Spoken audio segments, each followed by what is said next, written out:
Rand and I had some discussions beforehand, and we made progress on things, and they probably come out sometime in the future. But anyway, and some things won't because they weren't board things. Okay, we have I don't have my agenda out here. Just give me a second to bring it up. Well, if you got one there, I can pull mine up too. Okay, first thing we have is the approval of the minutes from September 23rd. Can I have a motion, please? Paul, Steve, a second. Okay, any comments, questions, corrections, additions? If not, then all those in favor signify by saying aye. Opposed, nay. Motion carried unanimously. Thank you. Informational reports. We have a financial report. Julie? Hello. Yep. Good afternoon, everybody. I'm noticing on my same report I have yet to change my name, so hopefully next month you will see a different Julie, but don't panic, it is still me. My new last name is Custrin, so in case you guys are all wondering. So August is the report that was submitted in your packet. That is for the first 8 months of the fiscal year, so we should be about 66.7% of the budget. So year to date, general fund, we're at 59.9%. So considering that we did not reduce the amended budget due to the coronavirus, that is a little optimistic, but it's a little overstated considering the fact that property taxes are received in a condensed cycle. So we are not as bad as we are, but this is a little more favorable. As far as general fund expenditures, year to date, we are 64.4% compared to budget. Outside of what has been in the packet, everybody is in line with what the budgeted was cut to. So this last month, in October, was the last month that we have for state shared revenues when it comes to predicting for the 21 budget where 2020 is going to end and where we think 21 will go. So a few highlights from this last month. 1 month does not make a trend, but July was a pleasant surprise when it comes to sales taxes. For sales taxes in July, which was the second full month following the shelter in place, the sales tax receipts were combined for local use for regular sales tax, public facility sales tax, and supplemental were 11.6% higher than 2019. It was a really big shocker, but again, that does not make a trend, but that did bring a favorable result. Local use tax is still trending to be about 41% higher than the prior year. Again, that has to do with the new law from January 1st with collecting use tax and the increase of online sales tax. Income tax, again, was favorable. Recovery for charges for services is recovering better than what we anticipated, but we're still predicting about 4.4% below, and property taxes is for the most part trending with what we're predicting at 97.5%, what we believe to collect, because through September we were 87.8% compared to last year we were closer to 89. So those are just the highlights. If there's any other specific questions, I'm happy to go deeper. Otherwise, a lot more detailed information is in your monthly financial report. Thank you, Julie. Anyone have questions for Julie? Mr. Ricker? I think I have a question that may be easy, Julie. I know you're newly married, but this question is, do you consider yourself to be a human? A what? A human. Yeah. Okay, then I have a present for you. Oh. Excuse me, Mr. Chair. Well, thank you. Open that for the audience. Okay. Should I be embarrassed? Oops. It's hopefully a tool that will help you do a better job. Aw, If, really if for pretty. those who aren't following, go to page 4 of her financial report. If you go to the very top sentence of that page 4, maybe you'll get the flow of.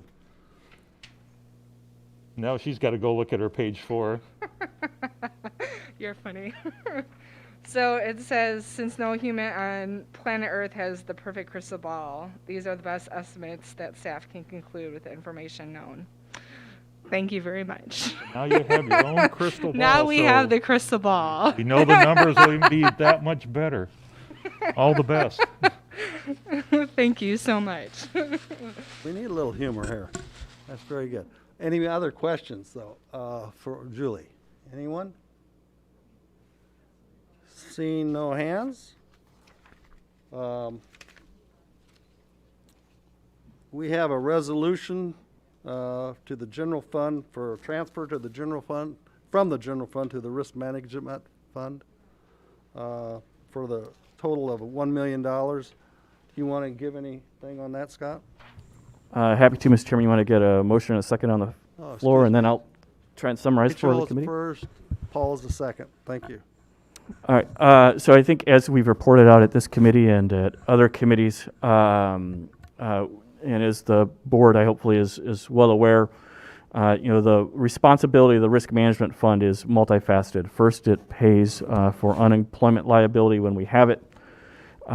Second, it pays for work comp settlements when those occur.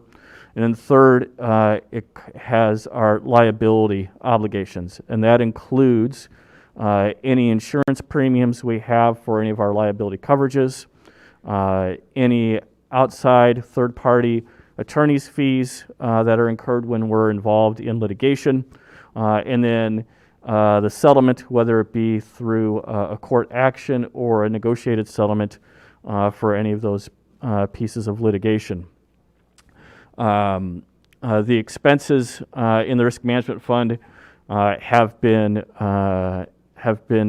excessive in the last several years, largely due to settlements that you've approved, largely due to third-party attorney fees that for litigation that you're well aware of, and it's to the point that the risk management fund's final FY19 audited fund balance was a negative $1,289,402. Your adopted financial policies require that when a fund's reserves go negative, that the county administrator describes to you or prepares for you a plan for recapitalizing those reserves. And so once we saw what the final audited numbers were this summer, I had a conversation with Chairman Rand and you, Chairman Fennell, to discuss what some options might be.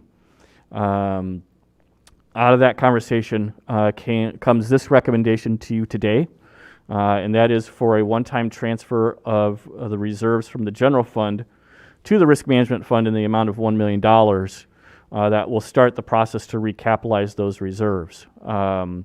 Based on our current year-end projections for both revenues and expenses, the general fund is currently exceeding your fund balance policies just to the point where this is a manageable expense for the general fund, and obviously will go a significant way to resolving that deficit in the reserves.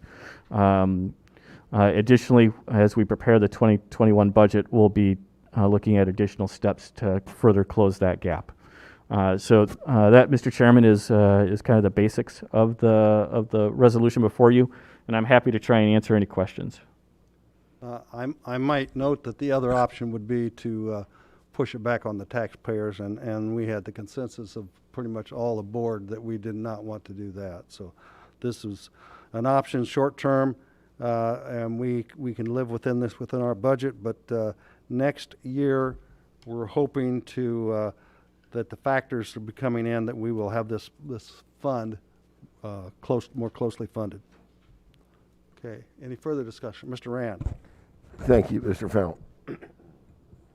Mr. Searle, perhaps you can discuss or describe how allocations to the various parts of the house are made because IT gets too much money. Oh, hi, Mark. Regarding the charges back for risk. Sure. Happy to, Mr. Chairman. So for a long period of time, probably even predating at least my tenure in the county administrator's office and department, we've used a chargeback methodology, and the general fund has a chargeback, and then other funds have chargebacks as well, where they partially fund some of those expenditures that are in the risk management fund. That is a portion of the revenues that come into the risk management fund, and then those obviously are delivering those services. So like an example would be, let's say, Headington Oaks, when that facility was operational, there was an annual premium for not just the property liability insurance, but there was also a special long-term care policy that we had to have coverage on for operating a nursing home. There would be a chargeback from the nursing home fund to the risk management fund to cover those expenses. But any liabilities would be borne by any, for example, litigation or attorney's fees associated with litigation. Actually gets paid from the risk management fund. The other primary source of revenue for the fund itself, as Mr. Fennell alluded to, is property taxes. And this is one of the levies that has no statutory maximum. You can levy as much as you deem necessary to fund your what technically is your tort immunity fund, is what it's technically called. Internally we refer to it as your risk management fund. Did I answer your question, Mr. Rand? Yes. So in the context of having to represent the county's treasury and the former chief public defender, those contracts that were created over the years by courts were contracts we had to represent and defend out of our treasury, this account, correct? Correct. So one of the pieces of litigation we've been embroiled in for some time is the litigation with the former public defender. The attorney's fees that we previously discussed were paid for from this fund, and there's several years of attorney's fees associated with it. The settlement in that case will be paid from the IMRF fund because it's an IMRF-related case, but we've accumulated some pretty substantial attorney's fees here. Another example where you maybe have settlement exposure would be several years ago we had a piece of litigation with a township over some seal coating, which changed the way we perform seal coating services for townships. That litigation involved a fatality, and this fund paid both the attorney's fees and the settlement for that piece of litigation. So in the case of your suggestion that the IMRF there'll be a charge back to that fund, that's still coming out of the 83.5 cents of levy that we apply to the tax bill. So whether we have an allocation on the levy for risk or we have an allocation for IMRF, that's still a cost to us from those contracts made by the courts. Yes. The public defender services that were previously contracted out, any exposure that we have tied back to that litigation will be borne either in the risk management fund for attorney's fees or the IMRF fund for any future pension obligations the county would have. Thank you. Okay. Any other comments, questions? Okay, I'll call a roll on the resolution. All those in favor say aye. Aye. Opposed, nay? Motion carried unanimously. Miscellaneous, I'd ask Scott to give a little update on our budget process. Sure. Thank you, Mr. Chairman. And I'll maybe tee it up really high level, and you asked to make it high level, but I really want to let CFO Bruner maybe give a little bit more detail. So we're at a point right now where the general fund is balanced, and Randy will give you what those numbers look like. We've got right now proposed property tax that keeps the rate the same.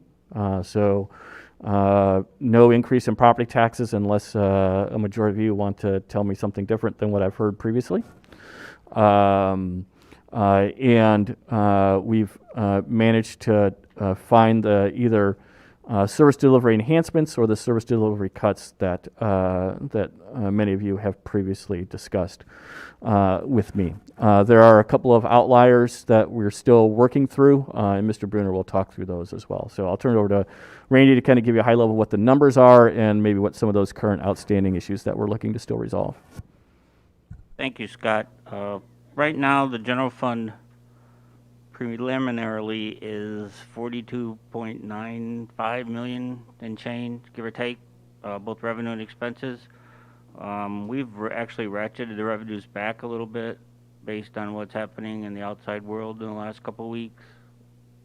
We don't know if or when there's going to be another shutdown, but it looks like the economy is going to at least get hit a little bit.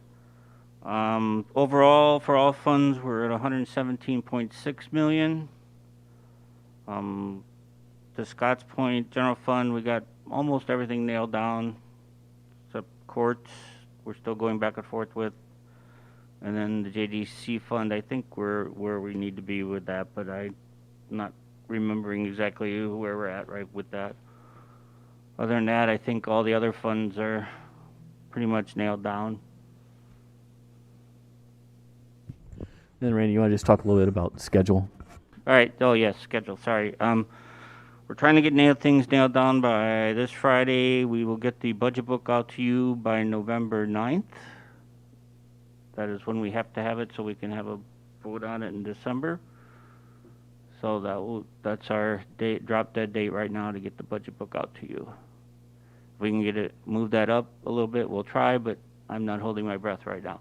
We'll probably be working that whole weekend to get it done.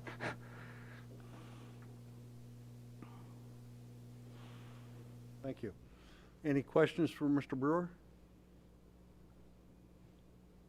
Seeing none, we can move along to miscellaneous. Any other miscellaneous from anyone? Okay, got an easy crowd tonight. Thank you. I will turn this over to our chairman. Thank you. I adjourn.